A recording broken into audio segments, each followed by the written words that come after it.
Bahaya tidur menjelang maghrib ternyata bukan mitos loh. Halo teman-teman, bertemu lagi kita di channel Klinik TV. Orang tua zaman dulu selalu melarang anak-anaknya tidur di waktu maghrib, yaitu ketika matahari hampir tenggelam di ufuk barat. Kita sebagai generasi penerus mereka pun menerima secara taken for granted. Toh walaupun kita nanya kepada mereka alasannya, tetap mereka tidak bisa memberikan penjelasan yang logis. Apakah kalian termasuk salah satu yang pernah mengalami hal tersebut, yaitu dilarang oleh orang tua kalian tidur di waktu maghrib? Kira-kira apa ya alasannya? Apakah larangan tidur maghrib yang katanya pamali itu hanya mitos belaka? Nah, bagi kalian yang masih penasaran dengan fakta di balik larangan tidur sebelum maghrib, silakan simak penjelasannya berikut ini. Tapi sebelum itu, saya ingin mengucapkan terima kasih sebelumnya kepada teman-teman yang sudah mensubscribe channel Klinik TV. Dan bagi Anda yang belum mensubscribe, silakan subscribe untuk mendapatkan update video-video terbaru dari Klinik TV.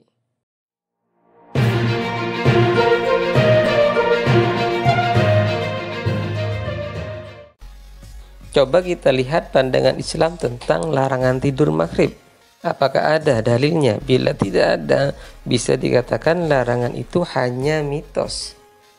Dalam ajaran Islam, ada 5 waktu yang diperintahkan untuk tidak tidur, yaitu tidur di waktu pagi setelah sholat subuh, tidur setelah sholat asar menjelang maghrib, tidur sebelum sholat isya, tidur setelah selesai makan, dan tidur sepanjang hari. Jadi, berdasarkan hal tersebut, maka jelas bahwa larangan tidur di waktu maghrib ada dalilnya dan termasuk larangan dalam Islam. Lantas, kenapa Islam melarang tidur menjelang maghrib?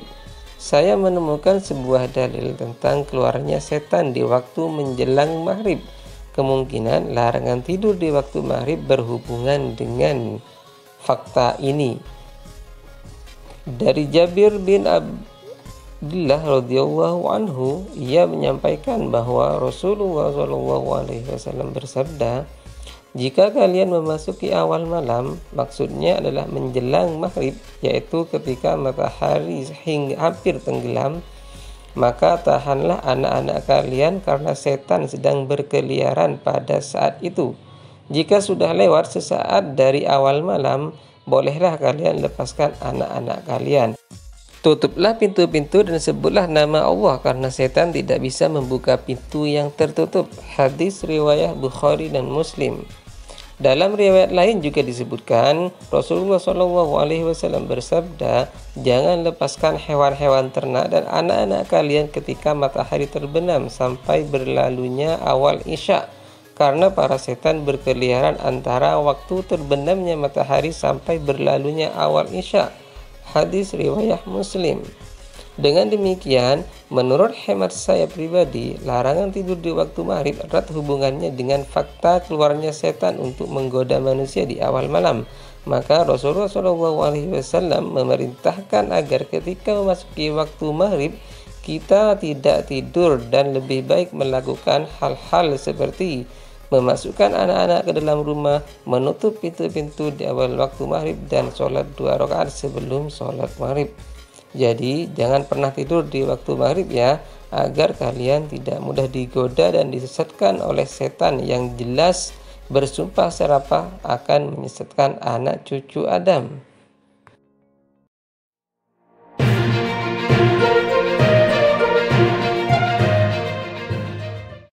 Sementara itu, para ahli medis membenarkan larangan tidur di waktu maghrib dengan alasan kesehatan. Artinya, selain dikaitkan dengan hal mistis atau masalah agama, tidur saat maghrib juga disebut-sebut membuat kita mengalami gangguan suasana hati yang akan menyebabkan kita mudah sakit. Menurut pakar kesehatan, tidur saat maghrib akan membuat kita terasa tidak nyaman saat terbangun. Saya pernah membuktikannya. Sewaktu tanpa sengaja, saking kelelahannya saya tidur di awal maghrib dan bangun setelah maghrib, suasana hati terasa gamang, tidak enak, dan badan terasa lemah. Kenapa bisa begitu? Karena waktu maghrib erat kaitannya dengan perubahan jam biologis pada tubuh kita. Untuk diketahui, jam biologis atau ritme sirkadian tubuh berpengaruh besar pada jalannya berbagai fungsi dan organ tubuh secara otomatis. Ketika tidur saat maghrib, maka tubuh akan mengalami kebingungan karena saat inilah tubuh sebenarnya berada dalam kondisi bugar dan sangat aktif. Misalnya, di waktu sebelum maghrib, inilah paru-paru kita bekerja dengan kekuatan 17% lebih besar. Kekuatan otot juga cenderung lebih besar 6% dibandingkan dengan waktu lainnya. Jika kita justru tidur di saat tubuh lebih bugar, aktif, dan kuat, tentu akan terjadi kekacauan pada berbagai sistem yang ada di dalam tubuh. Bahkan lebih ekstrim lagi, tidur sebelum maghrib menurut medis dapat meningkatkan risiko kolesterol. Ayo, siapa yang masih suka tidur di waktu maghrib? Ubah ya kebiasaan buruk kalian agar kesehatan kalian tetap prima. Dan juga tidur di waktu maghrib termasuk dilarang oleh agama. Untuk itu, demi alasan kesehatan dan mistis atau agama, sebaiknya hindari tidur di waktu maghrib.